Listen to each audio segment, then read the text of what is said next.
Hey, what's up, everybody? BDO44 coming at you another. Talking basketball. I think I might talk Lakers. I think I might talk a different team. So I'm just leaving it open ended, and we will just make sense of what this will be called when we know what the heck this was. So this is just me talking, and we'll figure it out. But what's coming to mind right now is I had a concept in mind earlier that I wanted to propose in regards to the Lakers, and I had my little day today, went to sleep, and forgot what that concept was. And I'm hoping by turning the camera on and letting my mind go NBA wise, that concept will come back to me because it's a very good one in regards to the Lakers, um, and trying to just improve their situation. But you know how the brain goes. It don't want to tell you what the heck it was that you had that was a good idea later on when you need the information. No, it fleets. It leaves you right in the moment. So that's what happened to me. But anyway, looking at the Charlotte Hornets, man, that was a team that came to mind because obviously we, the Lakers, just saw them. And as I've been kind of looking at teams around the league, they're one of the teams that I think has been pretending like they're worse than they are. And I think they unleashed their entire roster basically on the Lakers last night, and they probably only played like one or two games together all season long by design. By design. But because the Lakers are the big trade pieces, because the Lakers have the big purple and gold floor, everybody and their grandma wants to be available for that one game. They circle like, okay, we're gonna play like 6 games a season. That's the game we're definitely not gonna miss. And that's what ends up happening to our team. So on top of all the other issues we got, we end up seeing every team's best. So that's a thing. But I talk about the Charlotte Hornets because they have so many pieces. They're secretly in a very advantageous position based on all of the assets that they have. Now, I'm not going to sit here and pretend like I know exactly what their pick situation looks like. This is me talking, assuming they have their picks. For all I know, they gave their picks to someone else at some random trade that I'm not even thinking about. So I just don't know the pick situation. But when I look at the young players that they have, assuming they have a good portion of their picks, maybe let's say they have 4 or 5 picks, maybe more. I think they're in a very good spot because what they can do is they can take those picks, take those young players, take some of those bad contracts, and revamp their situation very quickly. I look at a team like the Washington Wizards, and I say they're also in a very good spot. But unlike Mike, they don't necessarily have certain contracts that allow them to make certain trades as easily. Washington Wizards probably have to come off of Kyle Kuzma to be happy with certain trades they make. They're probably going to have to come off of a guy like Goodwin to make certain trades, come off a guy like Advija. Young players in order to make salaries match is essentially what I'm saying. The Hornets, because of some of the contracts they've signed, they're not necessarily in that position. Now, they probably have to give up draft capital to get rid of some of those contracts. But then again, it's like not necessarily depending on if you slot them together and trade them both. Like, for example, if you're looking at Gordon Hayward's contract, you say, oh, okay, Gordon Hayward's contract is asinine. It's awful, right? But it's about to expire from what I understand. I got to take a look at that. But from what I understand, listen to someone who was speaking about it today, it's close to expiring. I don't want that salary. But I may look at Terry Rozier as a piece I wouldn't mind keeping. Now, that's for you. You would rather get rid of both of those contracts, right? But if you slap them together, you may only have to slap 2 picks together with those 2 contracts, or 3 picks together with those 2 contracts to get both of them out of here, as opposed to maybe 2 picks a piece to get one out of here each. You know, see what I'm saying? It might not be that, but it might be some variation of it costs more to move them individually than it would be to move them collectively. And because the numbers match in such a way, you may be more likely to pull a deal off. You look at a team like for the Lakers, for example. Well, because we have a $47 million expiring Russell Westbrook contract, we can be the team that does that, even though me as a fan, I don't want to do that. I personally don't want to do that. But if they attach enough draft capital or young players to it, you know, you can make the trade even. You can make it make sense. So that's what I think Mike has an option to do. Or he can do nothing and still be in a great spot because he has the young talent to allow him to let those contracts expire and still have a timeline that makes sense. So he doesn't have to get rid of Gordon Hayward because there's no timeline that requires him to do anything at all. His team ain't expected to win. And Gordon Hayward wouldn't have the leverage necessarily to demand out. So, and then you look at players like P.J. Washington. You look at P.J. Washington as a player who can help any team in any way because of his contract and his skill set. He's a power forward who can stretch the floor. He's also somebody who's not on a massive deal right now. So you can trade him for something that you actually like without attaching any picks to it at all, even though the salary is a certain way as opposed to a contract like, I don't know, Patrick Beverly's or someone, I don't know, probably not the greatest example, but a multi-year $19 million contract that doesn't have a young piece attached to it. You know what I mean? It's going to cost you something to get rid of, like Gordon Hayward. So, yeah, that's what I look at the Charlotte Hornets. I say they have some nice, not tweener talents, but 3-year guys, 4-year guys that can help a win now situation, that also can be swapped for young players to a team like Houston. You know what I mean? To get some of their young players, you can give them a PJ Washington and have a more attractive trade offer than the Lakers. You see what I'm saying? And that is something that I don't think many people have talked about in regards to this season. But this is a variable that's possible. Some of these teams with young players could simply swap those players for each other. You know what I mean? And that is something that's going to probably become more prevalent because there's more teams that have those players and more teams that need things. So it's like, look, I don't want to do contract hunting. That's one of the things that we've been talking about lately. If I'm a team like the Rockets or if I'm a team like Orlando or something like that and I want to retool, I'm not going to be looking at the Lakers' Westbrook contract. I'm not going to be looking at, some of these tweener contracts with these 4-year guys like Charlotte has. Not necessarily. No, I'm going to go further back. I'm going to take some of my 4-year guys and I'm going to trade them for 2-year guys or first-round picks. You see what I'm saying? And that is possible because those contracts are rookie contracts who are highly valuable because they outplay those contracts. Be pre-negotiation, which means if you don't love the young player, you can trade them for another young player. And both teams should desire to swap bird rights. You see what I'm saying? Because they both have these young players. They're obviously going to want to keep them. And so you're more likely to want to trade them for each other. So, like, nobody's thinking about this, but super example, completely out of my head, nothing real, but like you could totally see them trading like Scotty Barnes for Evan Mobley. You see what I'm saying? Not to say that would ever happen in real life because I don't believe it would, but this is the example of something unprecedented that I expect could be more common over the next 2 or 3 years. Because there's a lot of these young players that teams, I don't know that they believe in these young guys or they have too many of the same position. You see what I'm saying? So for a team like Orlando who has like 3 young guards, maybe it makes sense to try to swap with a team like Golden State for like a Wiseman or something. I don't know this example, of course. But like to swap some young players that maybe Golden State doesn't believe in for your players that maybe you don't believe in. You feel me? So that, I think, is going to start being a thing. And I think once those trades start happening, teams like the Lakers and the Nets may be able to weasel themselves in those trades and maybe able to snatch one of those guys, a loose one of them, in the trade, one of those guys that ain't going to be moving there, but you may want to move him somewhere else. That's when the Lakers can come in and snatch up one of those young players on the slide. You know what I mean? And so that's what I want the Lakers to be creative about. That's why you got to create cap space for yourself. That's why you got to stay flexible. That's why you always got to stay in an advantageous position to be able to bring salary to you. It ain't just about giving that free agency money to a free agent. It's about making sure you're in a position to get this type of stuff, being available for this. Because if you got an extra $30 million in your cap, and you're the Lakers, once the Cleveland Cavaliers start talking to the Orlando Magic or whatever, once they start talking, they're going to be looking for little cap space-like situations around the league to add a third team to so that they can start having those deals happen for themselves. They need teams like the Lakers who don't have picks, who need just to take young players, who need to just acquire draft capital. And as a result, they will be the team that gets the bad contract. They'll be, you know what I mean? And that's what teams are hoping we'll do. We'll patsy ourselves for bad contracts, but they don't necessarily want us to value the draft picks in a way that allows us to take them off of these teams. And that's just me speculating. I'm just assuming that based on the fact that I would be that way. Ain't no way I'm giving you draft picks if you ain't got none of your own. You're going to have to overpay for that too. So that's where the Lakers are at right now. That's why it's probably more likely that they finish the season the way they look right now, to be honest with you. I just don't think that they're in a position to make any trades and make any sense. The best trade they could have made is trading Anthony Davis 2 weeks ago before he went down.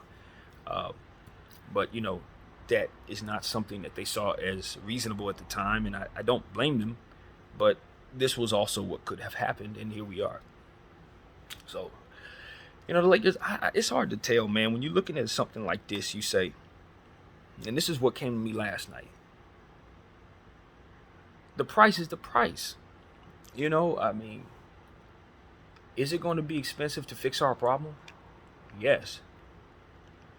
But that cost is important to you. That cost is worth it to you because you have these problems. It's like trying to psych myself into that is the most difficult part as a fan. Because it's like, yes, the problem solution is expensive, but it is what you need. You know what I mean? It's expensive, but the cost to you should be one to pay. Now, the question is making sure you make the right decision with what it is that you're doing. And for me, the word should is where I get confused in regards to how to look at this. Do I want to go forward? How much do I care about LeBron's next 6 months? How much does he care about these next 6 months? Because in my mind, if I'm Bron, I already made it up in my mind we ain't win the championship. However we get to the end of the season, I know it ain't going to be me hoisting the trophy. That's where my head is. So if I'm thinking like that, and Bron may or may not be thinking that way, but that's probably where we're at. He's locked in. He can't be traded, so he's stuck here, and they're not good enough. So the end. So if we know that, if everybody just knows that, LeBron can sit here and say he wants us to make a certain trade to get better, but he also has to know that the Lakers are more than likely to refuse to make that trade to get better. You see what I'm saying? It's like he should have that already into his mind. He should assume they're not going to do nothing. And maybe that's not where his head's at, but I'm telling you that's where it should be. That's what he should be expecting, to not be caught off guard. However, if you're the Lakers and that's in your environment, you're still looking at your team and you're saying things can get worse. Things can get worse. It's not like you can sit here and do nothing and assume that it's just going to play itself out just fine. You got to give the team that you're leaning on, the players that you're leaning on, some players to play with so that you're not leaning on them too much. As we say when we, in any situation, regardless of how you build, you just don't want to lean on too many people, too few people. And that's essentially the Lakers situation. I was listening to a lot of people talking about the various things that are going on with small ball, and they're saying, well, what would you rather the Lakers do? My thing is, well, lean on the people who are taller. I understand who their names are. I don't care. Play them because they're the ones that's going to help us. But at the end of the day, it's like, well, if coach is right about playing them and it being worse, then what do we do? You know what I mean? It's like, yeah, I have that as a solution. But if for some reason that doesn't work, then we're back to square one. And truth be told, it just comes back down to Rob Pelinka and Jeanie Buss pulling the trigger on something. And if they're holding the cards close to the chest because they don't want to play the price, that's what prompted me to say what I'm saying. This is why the price is the price, because you need to pay it, So it's like, I just think that the Lakers, the one thing that would help them completely is the one thing that they just refuse to do. You know what I mean? And when that is your situation, it's just the people attached to you waiting for you to make the mistake, rather than what it is that's most difficult to do, which is ultimately reset your timeline, part ways with LeBron James responsibly like you're supposed to, because you can't do right by him, and just appreciate the championship that you got together and stop trying to drag this man along for your nonsense like you did Kobe Bryant. And that's really what I got to say to Jeanie Buss. It's exactly what I got to say to her. We loved Kobe Bryant to no end, and that's why we were happy to have him here. But we also know that because we loved him, he was doing us a favor by staying here, and probably should have left us and went to Chicago or something to compete for another championship. But his affiliation and his desire to be a Laker and his lifelong Laker identity made it so that it was acceptable to go down with the ship. He wasn't rooting for nobody else anyway, so it didn't even matter. It was like, I could go play for another team, but I'm still going to be watching the Lakers every night. So that's how Kobe was wired. So it was like, hey, that's not Bron, man. He does not have to go down with the ship. Now, if he's found a home here in his mind and he wants to be here with us, then he knows what we are going through. He knows what he's up for. He knows what this is going to have to be to turn it around. So it's like, we can be upset about this, that, and the third, but at the end of the day, you got to be practical about what it is you're looking at. The Lakers situation was likely done before it began, because of the circumstances needing to make a trade and because of the fact that we were coming in with the market being locked as it was. The market was locked at the beginning of the season, so you know that the price was going to be high on everything for the whole season. So, like, the likelihood the Lakers were going to be able to make a move that wasn't going to be an overpay was slim even in the summertime. You feel me? So certain things, it's like you're leading up to it. It's like, we've learned a lot. So hindsight is 20/20 in regards to what we're looking at with this, the trade market. But at the end of the day, like I say, the price is the price. So if you got to overpay to fix your problem, then that's just what you got to do, man. So that's what I'm looking at. I just think the Lakers are in a position where they either have to tear it all down, which I don't think is going to cost very much at all, which I think the league, depending on their position against the Lakers, probably would prefer us not to do, even though I think the Lakers believe they're in an advantageous position with the contracts that they have because of the star names that they're attached to those contracts, Bron and AD. But when you see AD go down with this questionable injury and you hear all these rumors about people playing football, which we have not talked about on this channel because I don't know how much truth it holds, but I saw pictures of LeBron James and Anthony Davis playing football, and then I hear about the injury to Anthony Davis's foot that could have likely taken place in that matchup. The Lakers are doing the investigation if what I understand to be the case is accurate. Heard that from Carcino. So I bring it to you guys as that.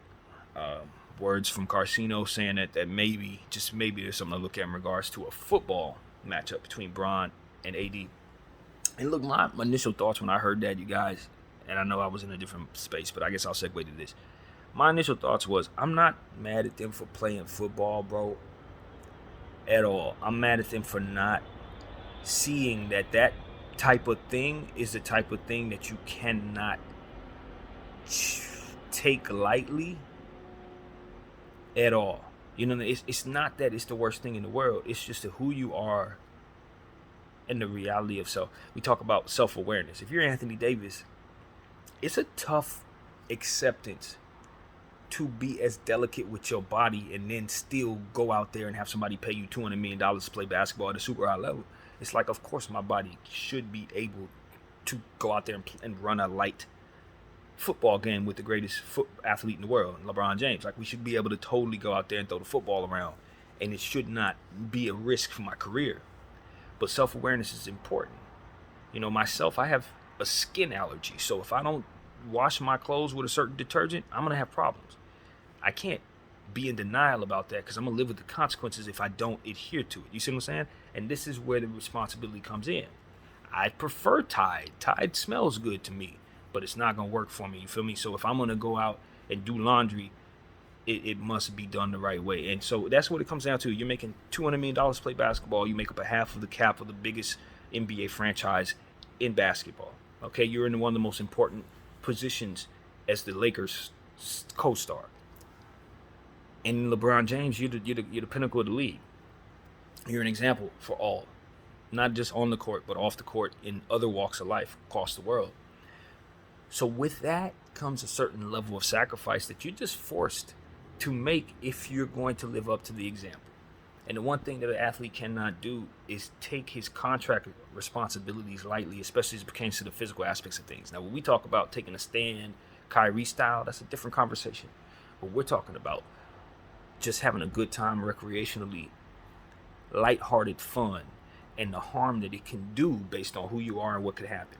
You feel me? And it's just like, I don't want to be the guy that comes down on you for having harmless fun, because I'm also the guy that wants to throw the football around with Anthony Davis and LeBron James. I would totally like to be out there with them. That's something I would love to tell my grandkids I was a part of. But the reality is, if I were out there, I'd be like, all right, fellas, we're having a great time right now, but we mean so much to something so important to so many, and it's so much money wrapped up in it as well, which is important. This little lighthearted fun we're doing, it could really hurt a lot of people if something goes wrong here. And the likelihood of things going wrong here because of the injury history of us is high. So maybe we should go to the bar instead. Let's go to the movie. You know what I'm saying? It's got to be something that doesn't put your body in a position for anything like this to go wrong. It has to be, man. It's lighthearted fun if me and my buddies go out there and do it, but that's because we're not responsible for all that. You know what I mean? So for me, listen to Carcino talk about it. He entered a different part of the equation that, as a layman and as a non-business person, that's not where my head went first, but it's definitely where it should go. The contract obligations, the insurance liability aspect. That's the part that is much more mature than where my mind would initially go.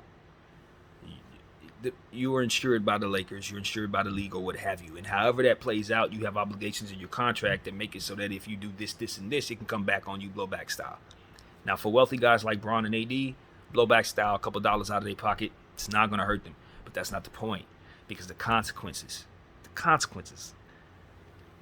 That will hurt them. The fact that he's out because of this injury, and it likely did happen on the football field, if what's being said is the truth, that's a problem. You know what I mean? And now the reputation of the Los Angeles Lakers as being a team who can't keep their players from doing something like this, that can be a little bit of a blowback for the Lakers. You know, the fact that they got Anthony Davis in this situation in the first place, that could be bad. You know, it's a lot of different variables, including some ones I'm not mentioning, but you just don't want to put yourself in a position to not be there, man. You don't want anything to go wrong for people who have already been calling you street clothes, who've already been blaming LeBron for why the team is messed up. You don't want something lighthearted to get in the way of ultimately your goal, and that's what happened, man. Or at least it appears that could have been possible.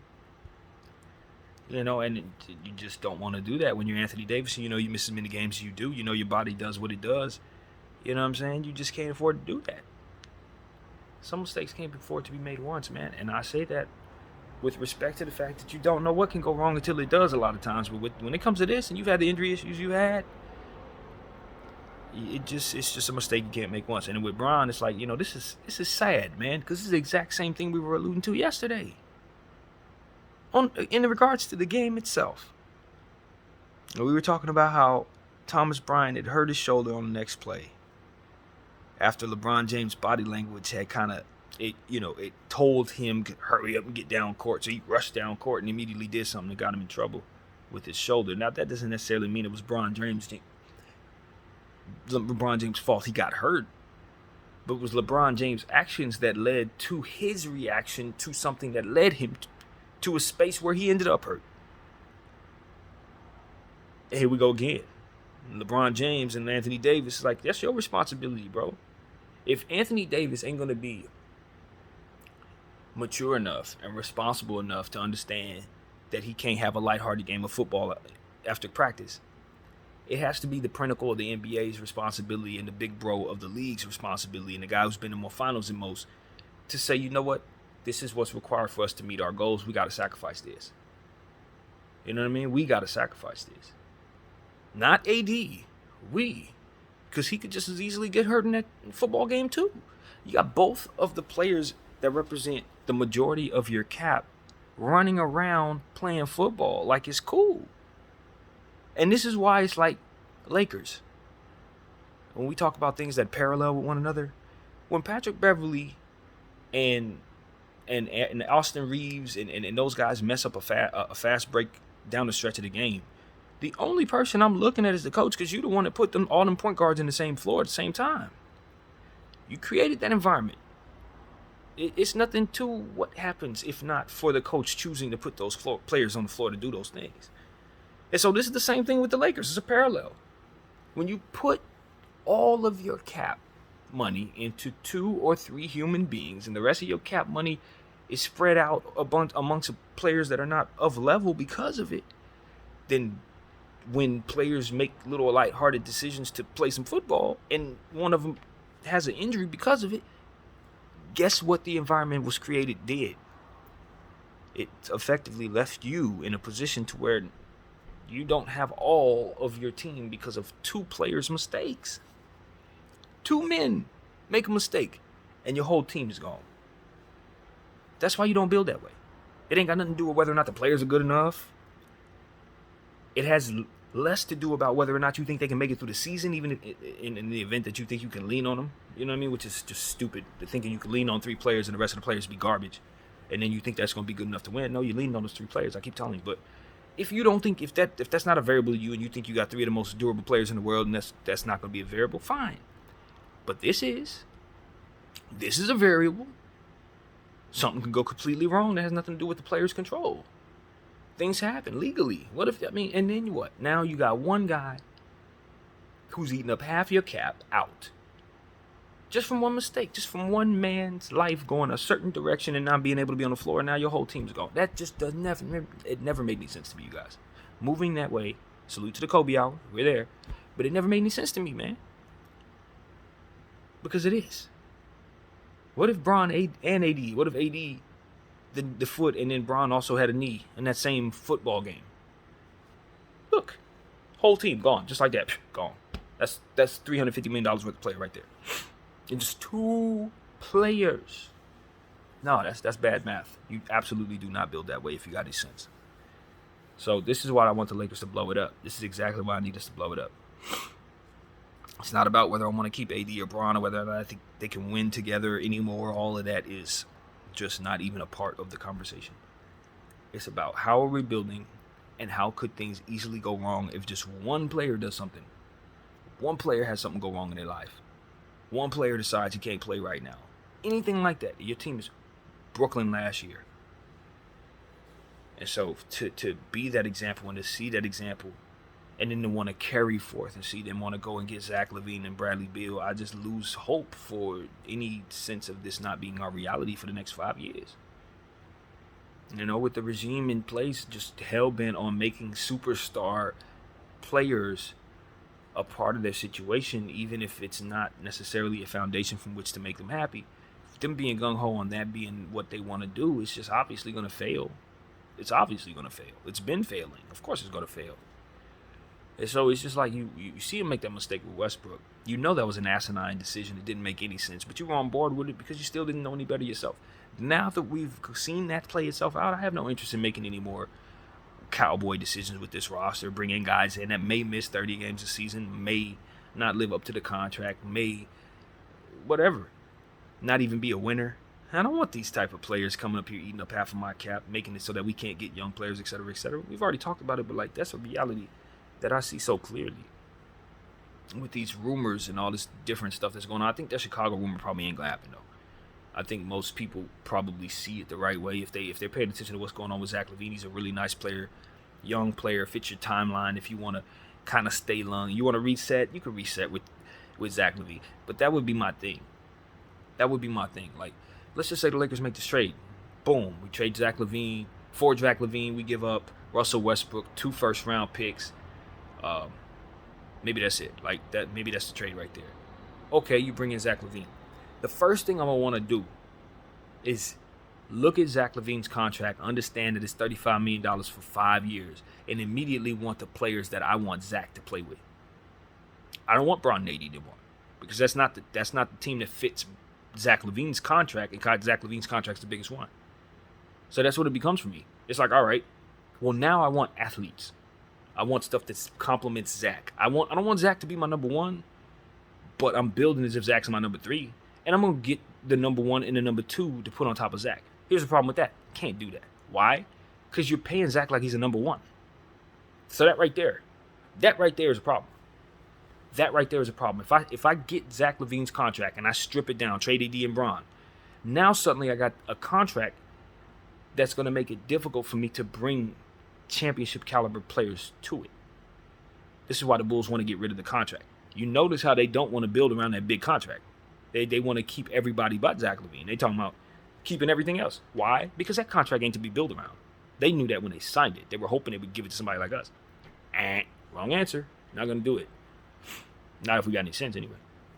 And of course, the media is going to be like, I heard the Bulls owner come out. Jerry Reinsdorf, I think his name is. I'm not sure if it was Reinsdorf. I don't know. It might be another guy now. I'm not sure. Forgive me if I got his name wrong. I think Reinsdorf actually passed, but I'm not sure.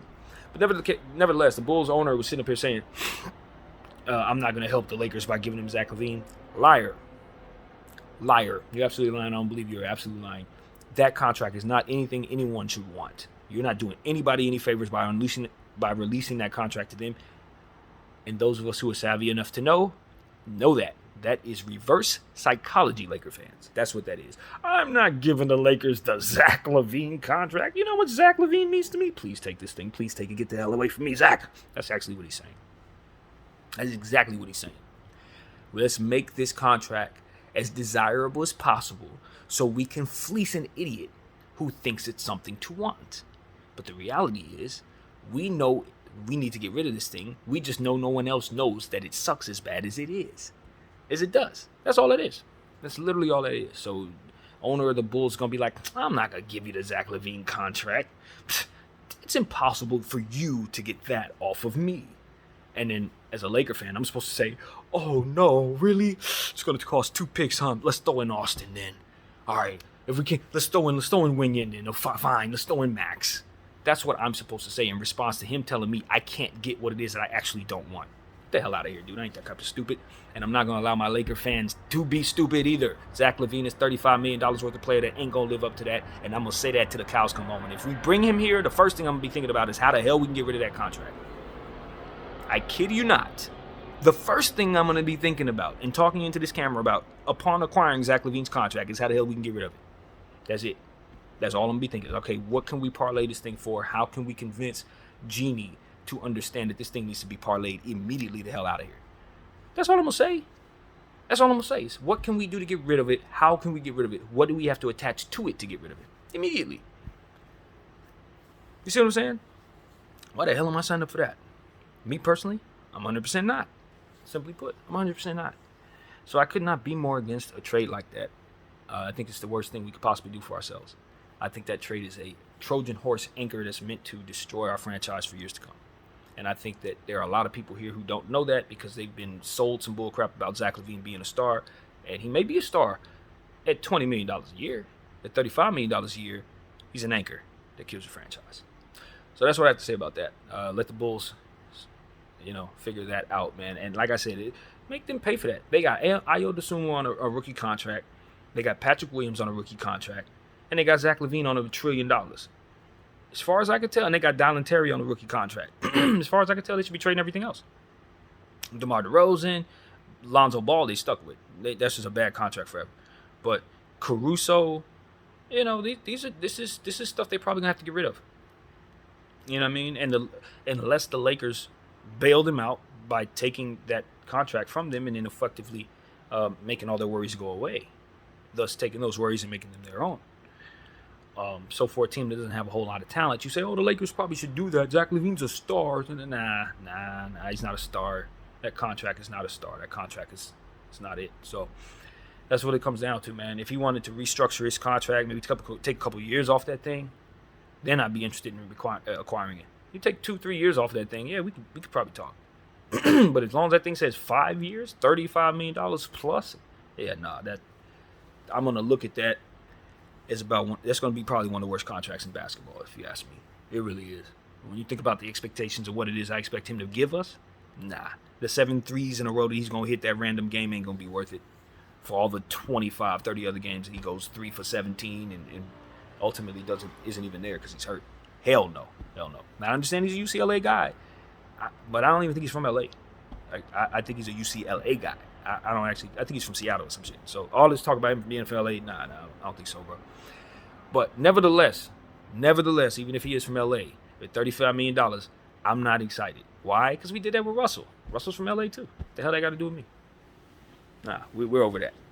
We're over that, man. If you can't come here and be feasible to helping us win an absolute championship, if you ain't gonna come here with the basketball IQ and the ability to make Bron a championship right now, then you're not in the right place for yourself. You're not in the right place for yourself. And just like I said, this is the God's honest truth. And this is me reiterating the same thing. But there is no good place for that contract, yo. I heard people talking about Miami. If they can somehow get the Bulls to swap it for Duncan Robinson, that's a plus. But other than that ain't no plus. It's not, man. It's just not, bro. It's the same thing I said about Donovan Mitchell. These guys are on inflated contracts. And I know Donovan Mitchell ended up in Cleveland, and that's a perfect fit. And he looks even better in Cleveland than he did in Utah. So it's not the greatest argument. But I'm telling you, if he would have went to New York, it wouldn't be the same dynamic. It wouldn't be. That's a small backcourt with not enough reliable rim protection, even though Robinson's a dope rim protector. You can't count on him to stay healthy either. So that's a different dynamic in my mind, and it just allocates their funds in a different way than it does for Cleveland. It's a better fit for Cleveland. But if you bring it to New York like they intended to, you would have seen exactly what I'm talking about. It's not the same dynamic, and it wouldn't have been good.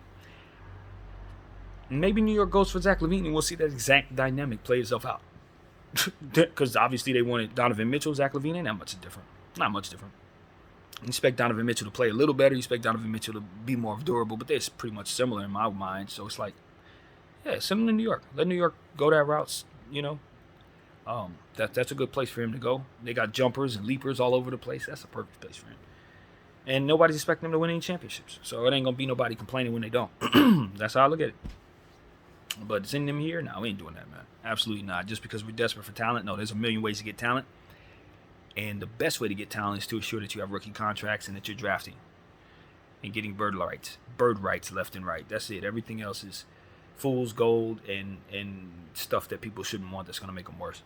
So that's pretty much what I see there, man. I wanted to get that out. I don't know that I even mentioned the concept that I had in mind because I don't think it ever came to mind, but I got enough out to make me feel good about this video. And I hope you guys enjoyed it, man. My name is BDF44. Of course, Merry Christmas to everybody. I'm out.